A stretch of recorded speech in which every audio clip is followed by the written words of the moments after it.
saying that I wanted to begin in a little bit different way. I want to sit for a few moments, but I want to show you just a minute and a half of something before, as kind of an invitation to a prompt. It's something that some of you have seen, I think, more than likely, but of course that really doesn't matter so much. Throughout the class, beginning last fall, and then continuing this time, our theme has encompassed such a broad range of things, which we specified in the beginning as sex, shadow, and the unspoken. But when you have unspoken at the end, that leaves it open, for everything else. And we know from the very beginning, from the very first class, that in terms of shadow, we're speaking of that which we don't see clearly, that which is in the shadows. It doesn't have to do with negative, bad, sinful, dark. It just means unseen or unclaimed. And for those of you that have read through the notes for tonight, you know that one of the essential features of spiritual warriorship is a deep and profound acceptance of yourself, coming to see yourself, to stop the turning away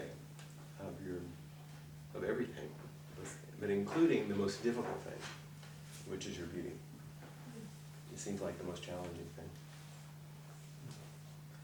I spoke today at Inquiry, and I've been reflecting on this because of my recent retreat I just did with a large group of people who were therapists who treat trauma.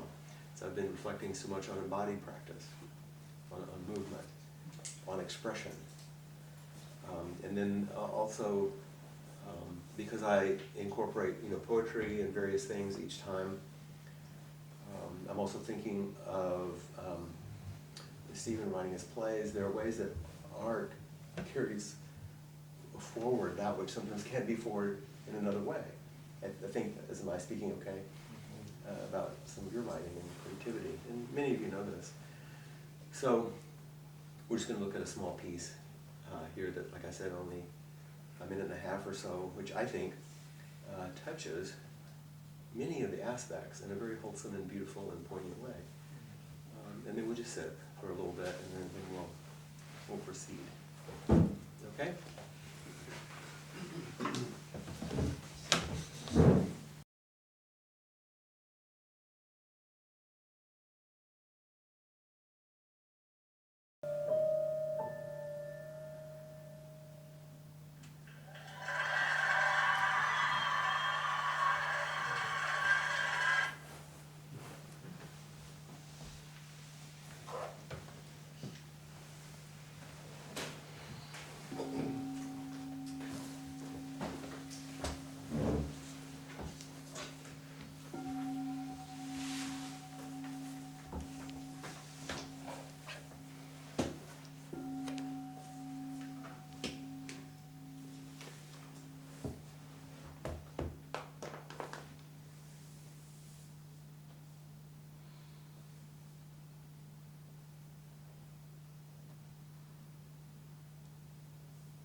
continue to sit just for a few more minutes.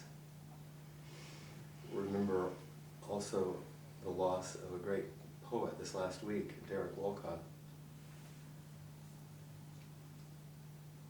Nobel Prize winner, and his extremely well-known poem, and an echo of what we've just seen, Love After Love. The time will come when, with elation, you will greet yourself arriving at your own door, in your own mirror, and each will smile at the other's welcome and say, sit, eat. You will love again the stranger who was yourself. Give wine, give bread, give back your heart to itself, to the stranger who has loved you all your life, whom you ignored for another, who knows you by heart.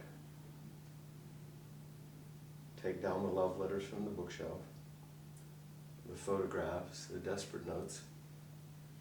Peel your own image from the mirror. Sit.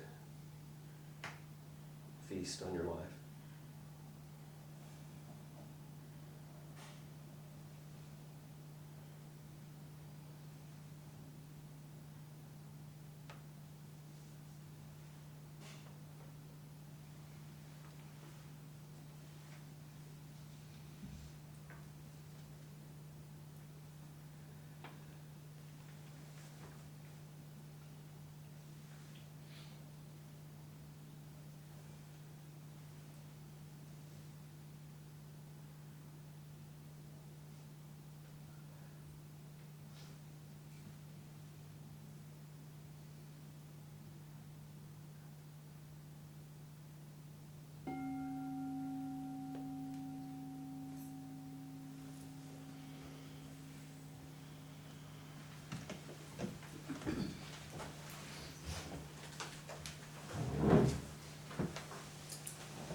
So the two questions that arise for me is, one is the sort of obvious one, what did you see?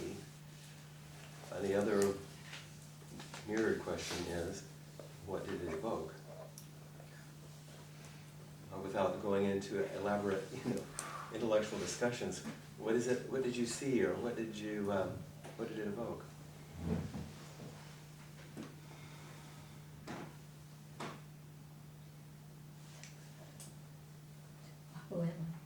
Who am I?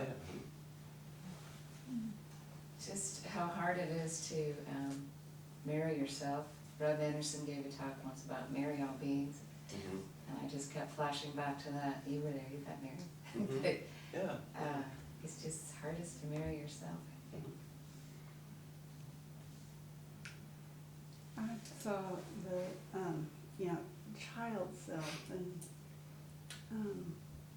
how he got the child to dance with him, but he wasn't willing to dance with the child. He did, but there was on the shock. child's side.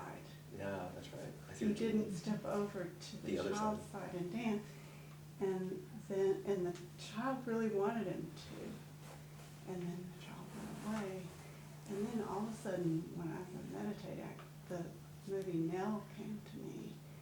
I don't know. It's been a while since I've seen it, but she had a sort of a part of herself in the mirror, which was actually her twin sister. And when she quit playing with her sister in the mental hospital, the sister went away, and all that just kind of dropped in, right? Many things came Yeah, forward. yeah.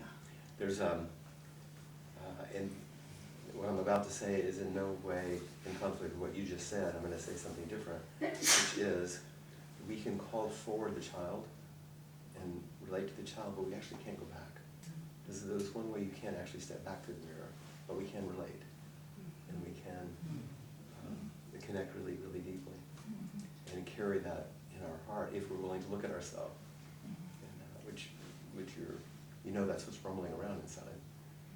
It felt not like going back to me. It felt more like when the child was on his side, it felt more like left brainish as opposed to right brainish or something.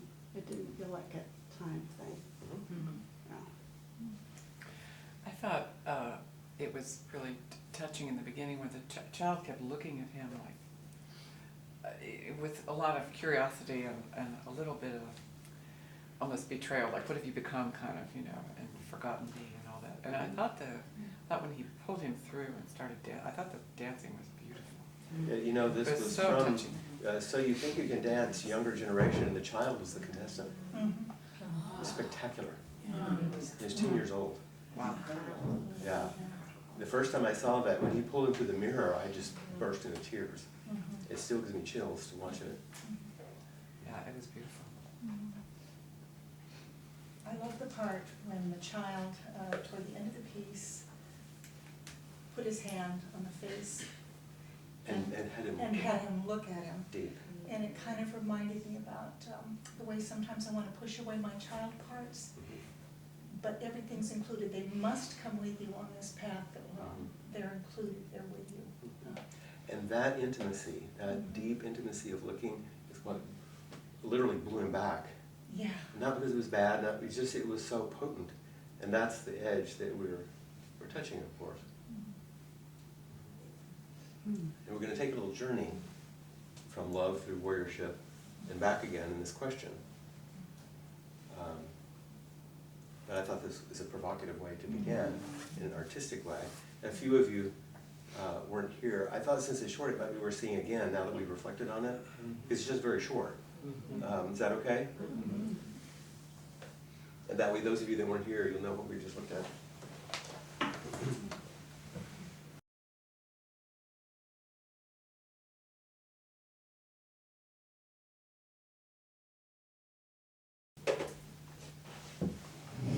That's a pretty amazing kid. I looked up the fellow Travis Wall because there's a whole project that this small group of choreographers and dancers do that's pretty amazing. Because you can tell that's someone who's done some work. It's not, it's pretty explicit, Pretty deep. in its beauty.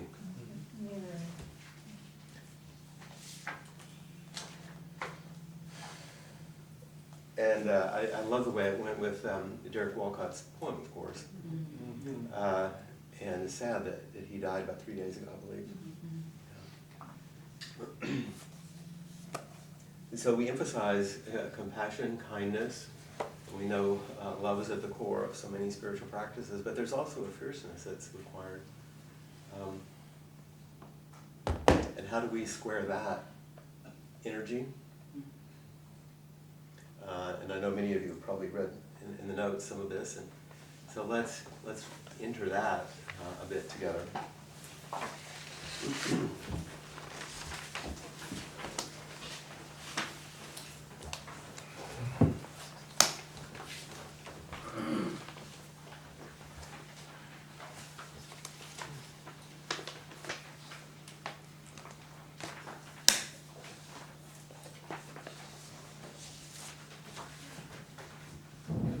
So I entitled this segment, Telling the Truth and Becoming a Warrior.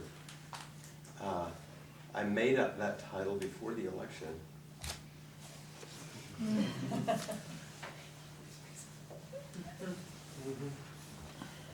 And here we are. I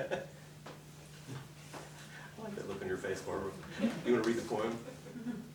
Do you mind standing up since you're in the back there? It'll project, right? This is a wonderful by Jennifer Wellwood. Some of you may have read it, but here's a woman's voice. My friends, let's grow up. Let's stop pretending we don't know the deal here. Or if we truly haven't noticed, let's wake up and notice. Look, everything that can be lost will be lost. It's simple. How could we have missed it for so long?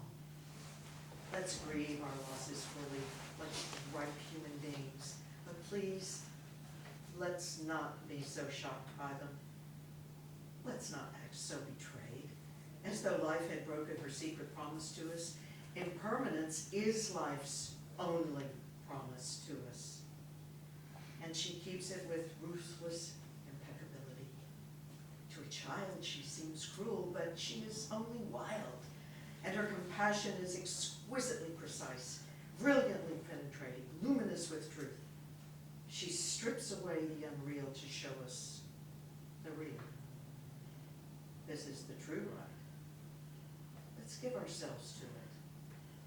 Let's stop making deals for a safe passage. There isn't one anyway, and the cost is too high. We are not children anymore. The true human adult gives everything for what cannot be lost. Let's dance the wild dance of no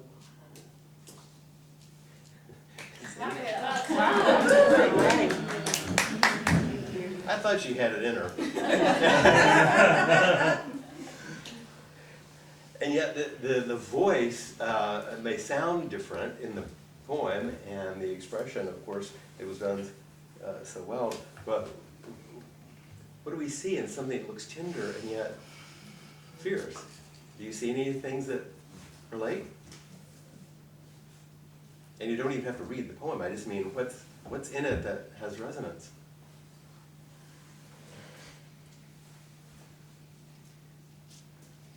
It actually sounded shaming to me when I read it in the email the first time. Yeah. That was my first take on the first line, was like this kind Let's of. grow up. Yeah. Yeah, I think it is that. Yeah. I don't think it's shaming, I think there is a certain like, okay, come on. Mhm. Yeah, and if we have places of us that are tender with shame, which means all of us, then it could certainly evoke that, absolutely. It's like hitting the Zensu over the head with the shoe. And it's like, wake up. Yeah, wake up. And yet, when Barbara read it, there's also a sort of seductive invitation. You know, there is always this possibility that we can just grow up. Wouldn't that be dangerous and illicit and exciting? Yeah. And a kind of a growing up, my way of speaking, I don't know that what the poet was intending, but I hope she was, that the growing up doesn't mean just stay on one side of the mirror. It means including everything.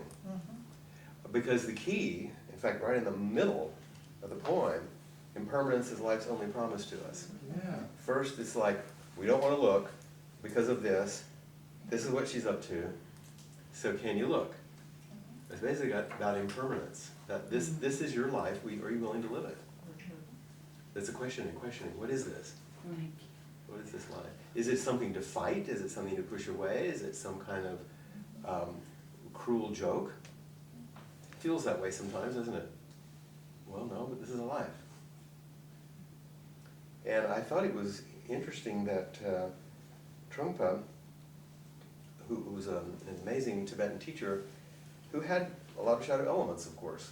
I'm not going into all of this, but he was nevertheless brilliant. And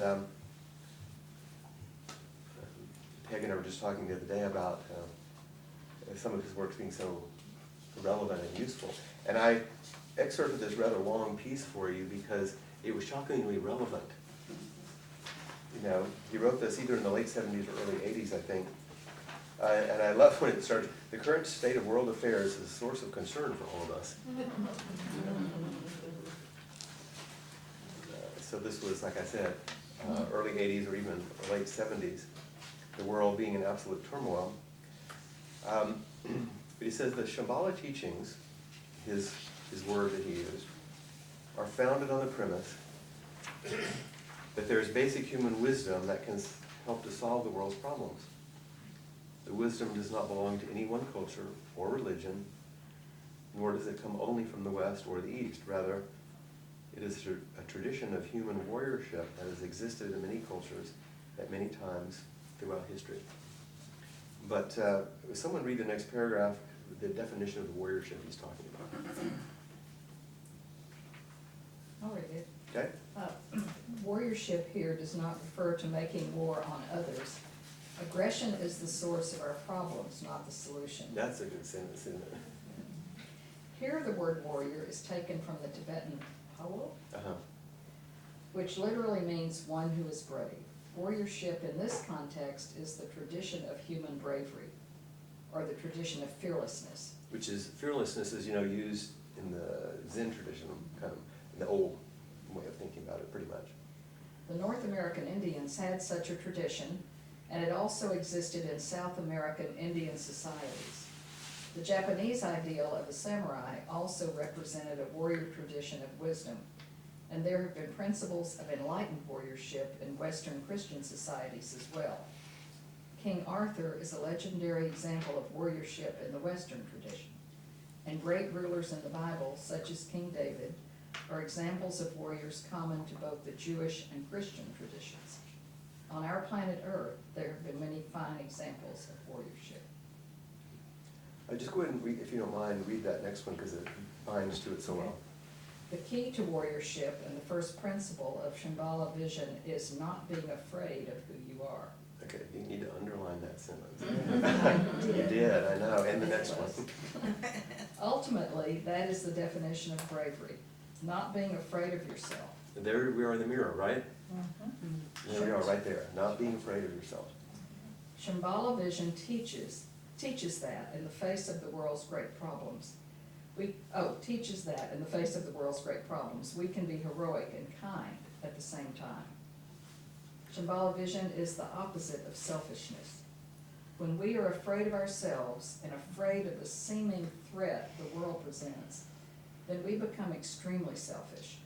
We want to build our own little nests, our own cocoons, so that we can live by ourselves in a secure way. The last two sentences sound a little bit like a political position. If you allow me.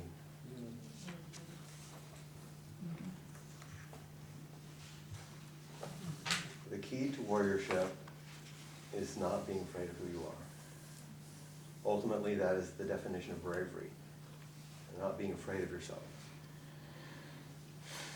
And that's one of the reasons I thought this is just an interesting example. We've always, and when we sit in this zendo and face that white, slightly textured mirror, this is who we face. Or when we stand up and we're doing our chanting, we look across the room and we see someone's face, there it is again. Or we sit in front of each other in some sort of relational practice, or with one of us as teachers face to face, we keep seeing our face, we're seeing a reflection back. Can we tolerate that? And not only just tolerate, can we begin to see the beauty? We can be heroic and kind at the same time. And this is the bridge that from the start with the sort of tender loving, move to the warriorship and begin to see how they move together.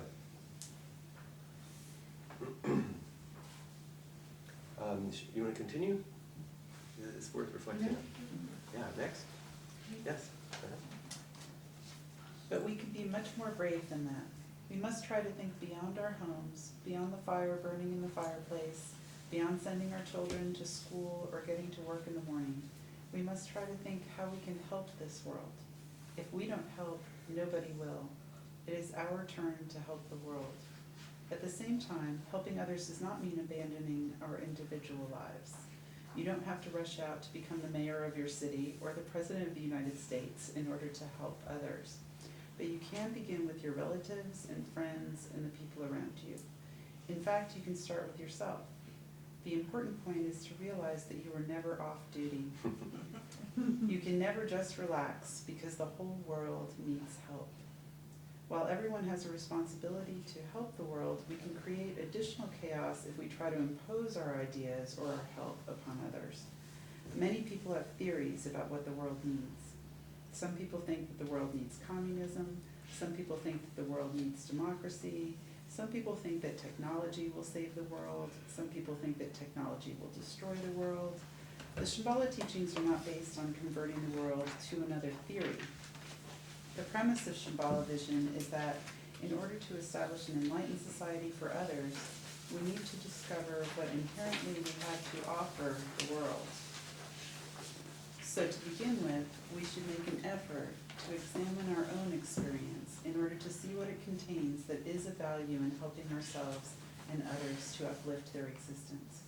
If we are willing to take an unbiased look, we will find that in spite of all our problems and confusion, all our emotional and psychological ups and downs, there is something basically good about our existence as human beings. Unless we can discover that ground of goodness in our own lives, we cannot hope to improve the lives of others.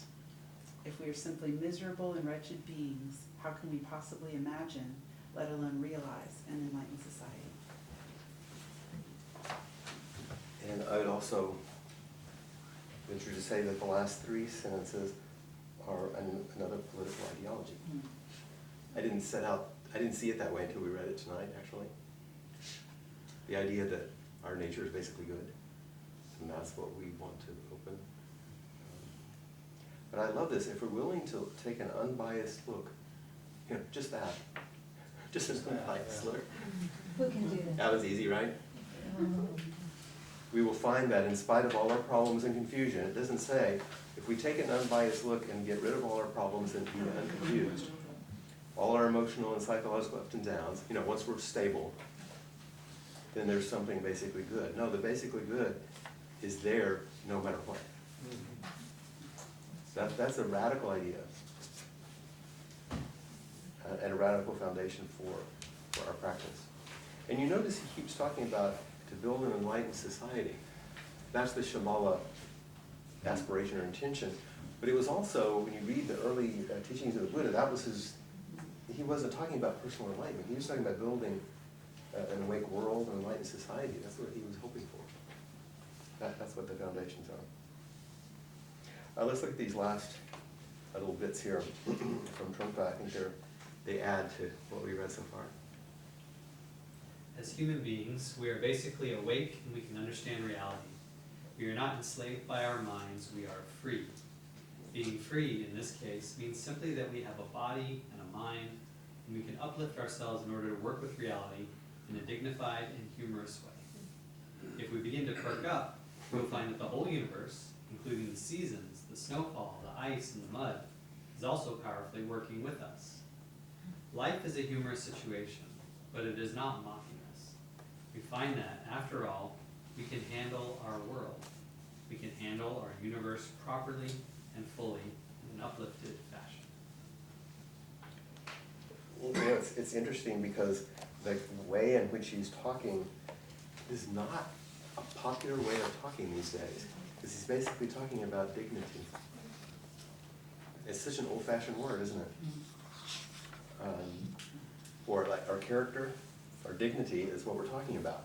Both are like, they can sound like they're going to take us towards a parental attitude, but they're so fundamental to what is good about human beings. That as we cultivate character, we can move in a dignified way. It doesn't mean cold or formal. It means upright, perky, joyful, without denying the difficulties facing them, and without denying the, Carl Whitaker, famous psychotherapist, call it the benign absurdity of life. So thank you, Ramesh. Next. The discovery of basic goodness is not a religious experience, particularly. Rather, it is the realization that we can directly experience and work with reality, the real world that we are in. Experiencing the basic goodness of our lives makes us feel that we are intelligent and decent people, and that the world is not a threat. When we feel that our lives are genuine and good, we do not have to deceive ourselves or other people. We can see our shortcomings without feeling guilty or inadequate. And at the same time, we can see our potential for extending goodness to others. We can tell the truth straightforwardly and be absolutely open, but steadfast at the same time. So he's playing these two sides of clarity and strength and flexibility and joy without getting stuck on one side or the other. And then this last essence of warriorship. Okay. The essence of warriorship, or the essence of human bravery, is refusing to give up on anyone or anything. We can never say we are simply falling to pieces, or that anyone else is, and we can never say that about the world either. Within our lifetime, there will be great problems in the world, but let us make sure that within our lifetime, no disasters happen. We can prevent them, it is up to us. We can save the world from destruction to begin with. That is why Shambhala vision exists. It is a centuries-old idea. By serving the world, we can save it. But saving the world is not enough. We have to work to build an enlightened human society as well. Well, that's a grand vision. And yet, I think it's essential that we hold it. Whether we can accomplish it or not, it's very important to hold it, because it orients in a certain way. And that orientation is what's crucial. Whether or not we can perfect it, I don't think is the crucial thing. But that's our orientation in the world. To help each other. To save the actual physical world. And to care for each other in the process. It's an important direction to go.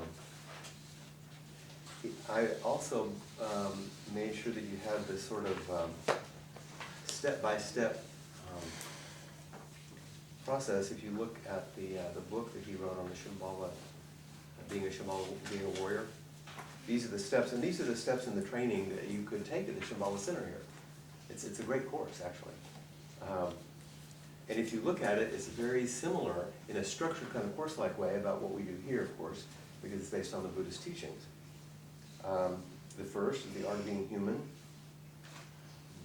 To the practice of meditation, we glimpse unconditional goodness as the ground of our existence. Through the practice of meditation, that's exactly what you see every time you sit, right? Your unconditional goodness. He says with a wry smile. As the ground of your experience. Opening to ourselves with gentleness and appreciation, we begin to see our potential as genuine and compassionate human beings. That's probably true. But isn't this a lovely way to begin? This is his version of saying what we say at the beginning of the Jukai ceremony. In faith that we are Buddha, we enter Buddha's way. In faith that awakening is our nature, we embark upon the practice. Not we start out as lowly sinners and hope someday to be redeemed. In faith that we are Buddha, we enter Buddha's way. We glimpse unconditional goodness as the ground of our existence. That's where we start. And then level 2, right away, the birth of the warrior. Having experienced a taste of basic goodness, we want to go forward. Meditation practice allows us to observe how we create a cocoon of habits to mask our fear. If you're interested in understanding how we create a cocoon of habits to mask our fear, one of the ways to do that, among many, is the Hakomi training. It's a really nice little description of Hakomi, isn't it? This cocoon of habits. In other words, how do we organize experience? How do we organize ourselves naturally, organically, in mind, body, wholeness, everything, organize ourselves based on our past to protect ourselves? We begin to appreciate that there's no fundamental obstacle to experiencing basic goodness. Even all of our conditioning is still there. Yes. And to draw on it is what opens and heals the other. Not you have to wipe away everything in order to find our basic goodness. That's the difference between feeling yourself at the effect of the world and being a warrior. Next, a warrior in the world. Developing fearlessness by examining our habitual tendencies. Developing fearlessness by examining our habitual tendencies. Developing fearlessness by turning toward, that's our prime turning toward. We're willing to experience our life. We're willing to experience our life without relying on the cocoon. We begin to engage the world directly and extend the attitude of fearlessness to our activities. In other words, we can rest more in embodied immediacy. We can turn toward each other, knowing that sometimes we might get blown back. But it's okay, because we're basically good, and the other is basically good, and we can discover that. Sometimes all you have to do is go out and smoke a cigar, right? Yeah, it helps. Yeah, it helps, yeah. Number 4, the awakened heart. We trust in basic goodness and daring to experience the sharp edge of reality. Isn't that a great line? Daring to experience the sharp edge of reality, we move forward with gentleness, increased awareness, and inquisitiveness about the world as it is. We can extend ourselves to others fully and with kindness. Having a good heart is a way to meet this edge, the difficulties that we experience, but also the edge inside. And then we can offer ourselves like a white bird in the snow. And lastly, open sky. Communicating with the world gently and fearlessly, our awareness is sharpened and we find the open, clear sky of mind, a delightful source of wisdom and uplifted energy. We trust our nature enough to let go into the present moment. Curiously, and in some ways of looking at our practice, number 5 is where in Zen we start. We start with Zazen, which is an open, sky-like nature of mind. It's also in the Dzogchen tradition, but that's a higher level in the Tibetan way it's done. That's where we start. This is way too simplistic, but I'm just going to play with it for a second. We start with number 5, the sky-like nature of mind, in our basic nature, and we just simply sit to realize the sharp edge of reality as our heart breaks open. That is the expression of fearlessness which we bring into the world so that we can be the bodhisattva warrior, which means an ordinary human being, number 1. So you can play it both ways. It's the same path. There are different aspects of how it's done, but I thought this was actually a lovely thing, and I wanted you to see how it is just another language for speaking about how our practice moves here. And the weaving of what we often talk about in terms of kindness and love and all of that with warriorship, with the fierceness. We're talking about not marrying ourselves, and also Avalokiteshvara and Manjushri being married. Okay, the bodhisattva compassion and the bodhisattva wisdom. I also gave you another list, which we don't have to spend a lot of time on, but there's the hero's journey, but I just translated things into the practice path, like the path of practice instead of the ordinary mythological journey. It's the same journey in some ways. I don't think we need to get too caught up in stages and steps and ways to go, but it's worth spending some time on because this is so universal and it's used in so many ways. So I don't want to necessarily go through it all tonight, but you can take a look at it. I just played with the translations and you can see if it has some resonance for you.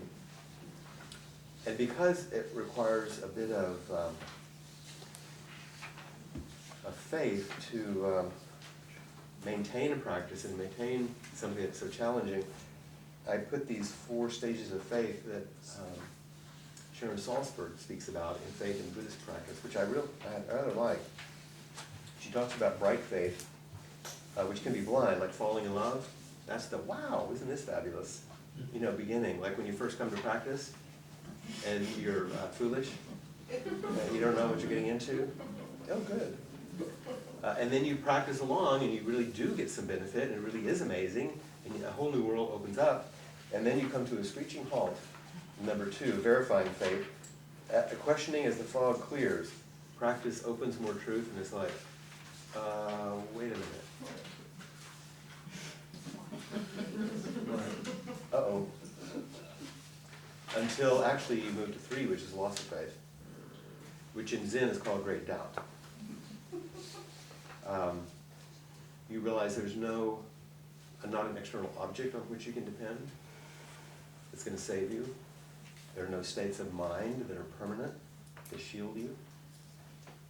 You're actually going to have to live your life. This isn't, there's no spiritual bypass. There's no way out.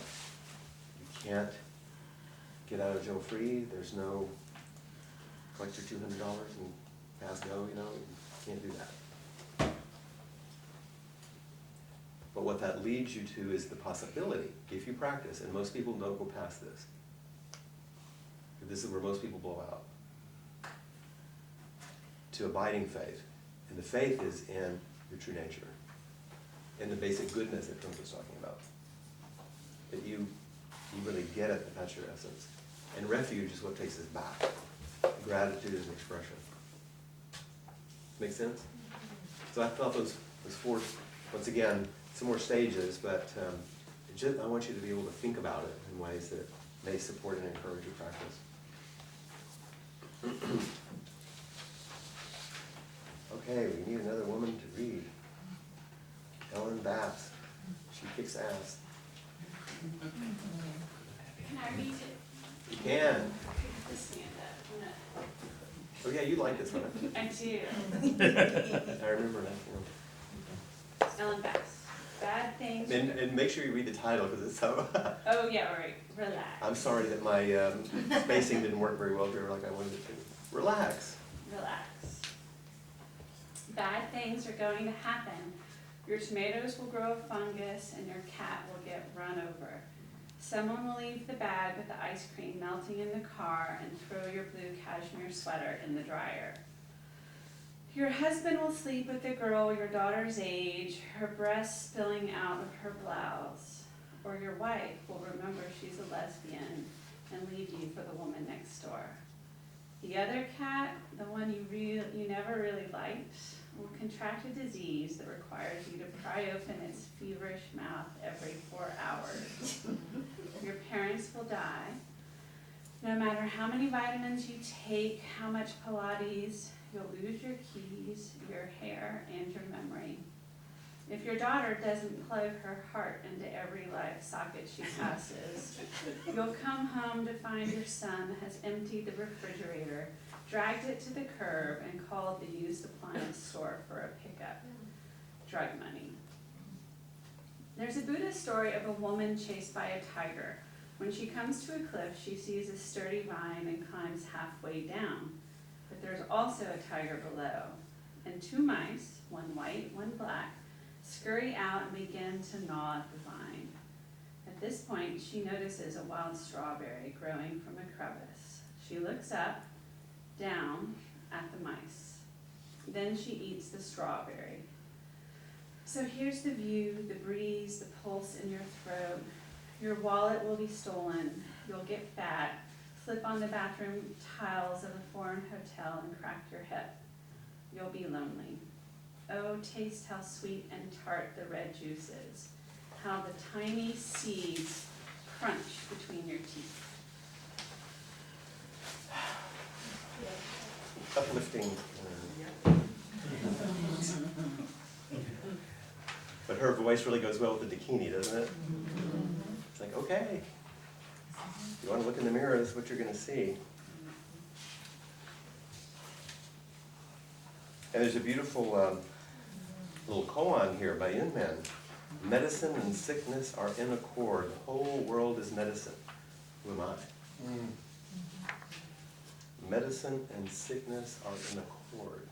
The whole world is medicine. Who am I? The little piece I've excerpted here from Jason Garner, who I do not know, but he's one of those guys who is like a reformed entrepreneur businessman. Like he made his money and then had a spiritual awakening. And he writes some kind of interesting things. So he's responding to this this koan, and then he talks a little bit about his own journey to China and what he found. So let's read this over.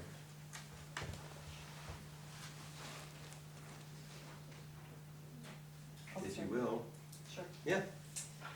Monk nature and warrior spirit are in accord. We are all both. What am I? It's easy to think that our monk nature is the medicine and our warrior spirit, with all its battling and conquering, is the sickness, and to run away from it all, to meditate in the solitude of the mountains. But the koan doesn't let us off that easy. It calls me back from the meditation cushion to my home, my kids, my office, with the assertion that monks and warriors are in cahoots. And there's the bold proclamation that everything is, in fact, part of one unified life, that it's all medicine.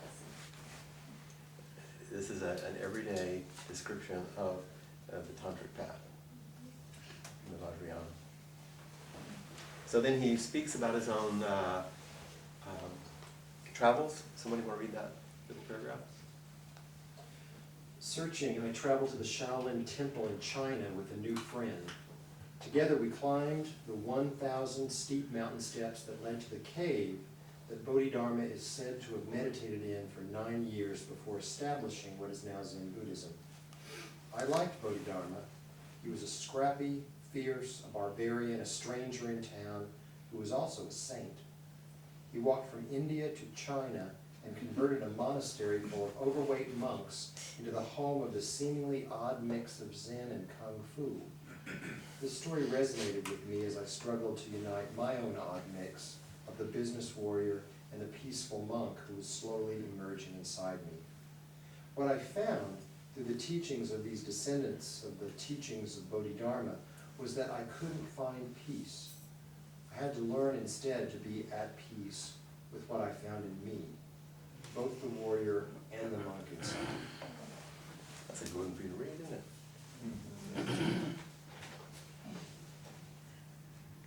I couldn't find peace. I had to learn instead to be at peace with what I found in me. We feel lack and try to find something, an object that we can get and will fill that space. And in doing so, we create an idea of a self as an object. And if we could make that just right, then we would not have a sense of lack. But the self isn't an object. There's no object. It's just subjective selfing, and it doesn't work. So let's read this next paragraph. I remember the moment it all sunk in for me. I asked one of the monks how he reconciled his peaceful nature in the midst of kung fu battles. When I was little, all I wanted to do was fight. My punches were stronger, my technique was better, and I always won. Then one day, I met a superior opponent who beat me badly. For the first time, I understood what it felt like to lose, to be in pain, and to doubt my ability. That day, I gained a true understanding of compassion. Now I try to solve problems with my heart instead of my fists. I am a monk, and I am also a warrior. I use them both in life. Compassion is my guide. I gain a true understanding of compassion. Like I tell couples who come to me that are thinking about getting married, I said, never get married unless you fought. And you don't understand compassion unless you've been in pain. And then this last, you would go ahead, since you're part of the story here, you can finish it up.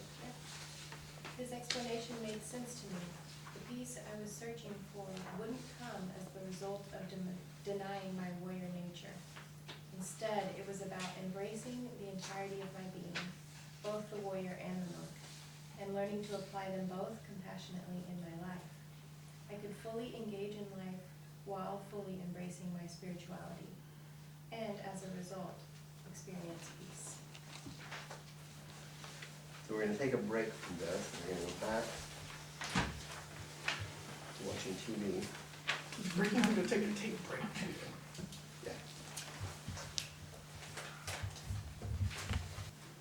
We're going to see an entire TED Talk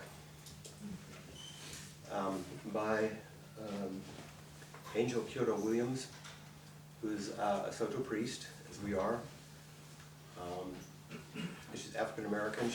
Her most recent book is called Radical Dharma. And you will, I think, see how she's speaking about what we're talking about tonight. You want to make it a little cooler? Is this a little warm, don't you think? I think so. I can't take anything else. Can't take anything else off.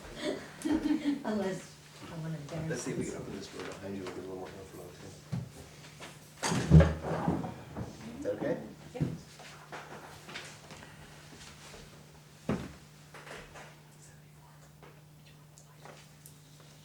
So there's no need to say much about it. It'll be a nice presentation, I think. If you want to stand up, that's fine. But make sure you're not in folks' way. Ready?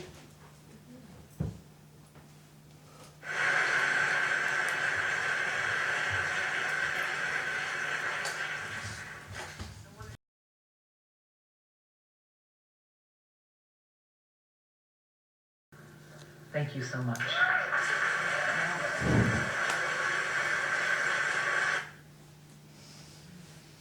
The Dakini speaks. You know, she has a particular direction, a particular way of speaking, and a particular focus, but she does really pull a lot of the elements together in a way, and she's speaking from this practice and her work in social justice, of course, in a very powerful way, and abandoning neither. And I thought it was interesting, the practice, huh? To just feel power in that simple, embodied way, and what it's like to feel it alone, and what it's like to feel it with a practice, and how you can feel some differences. And how the importance of recovering, which is where we began, is essential to that process. She was very, I like the rhetorical way in which, I don't want your love, I want justice. Enough times that you begin to understand what she's saying. Not in the aggressive way like Trungpa was talking about, but it actually is a form of a radical kind of compassion in that way. So there's much to think about. This is a good one to listen to again, to watch again, but it seemed to pull together elements quite well and allowed us to engage in an embodied practice. It was quite lovely, I thought. Let's see here.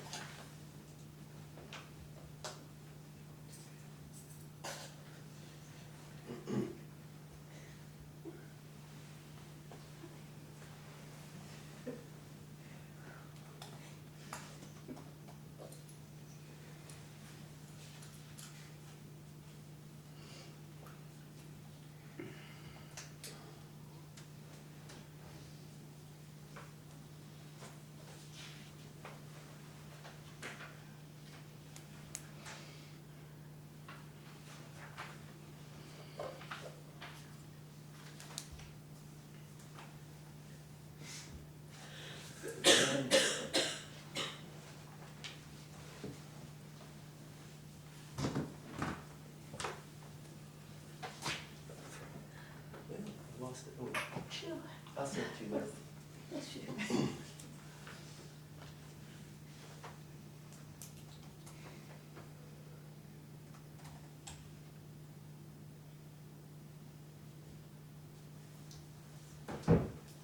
Thought I had one more for fun. Apparently we're not going to have fun.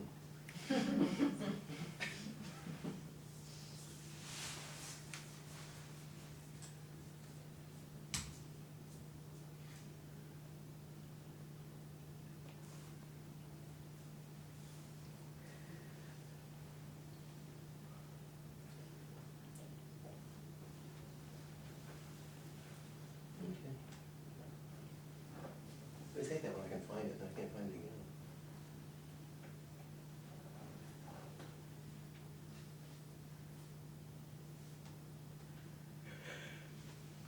I'll send you something fun.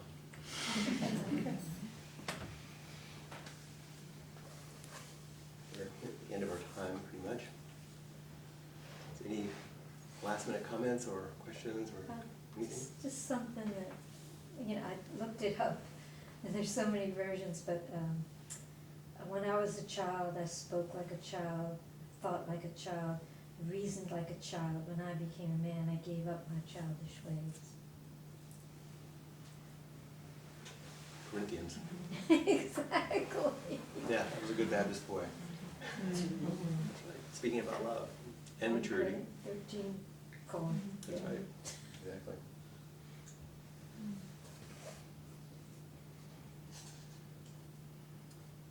Anything else from this evening? Yes? I really liked just thinking about the dance at the very beginning, how much the second time after I read it, after we heard the poem by the Derek Walcott, the second time we watched the video, they seemed, the man and the boy, to be in love with each other to me. Like it felt like a love dance. And it didn't to me the first time, and it was just a small little shift. Like before it seemed a little more fraught, and the second time it just felt like a really gorgeous love dance. Yeah, and what's interesting is, of course, it was the same piece. So who changed?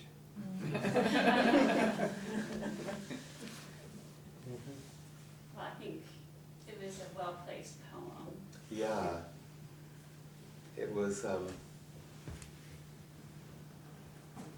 was surprised how powerful it was with that, and that it brought us back to honoring Derek Walcott also. Yeah.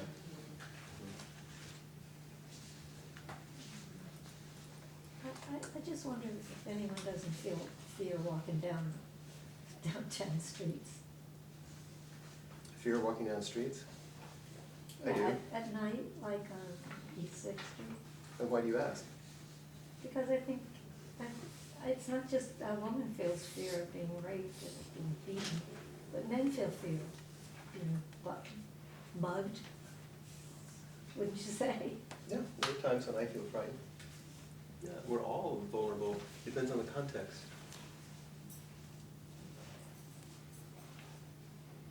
Thanks for your participation. We'll have one more class next month.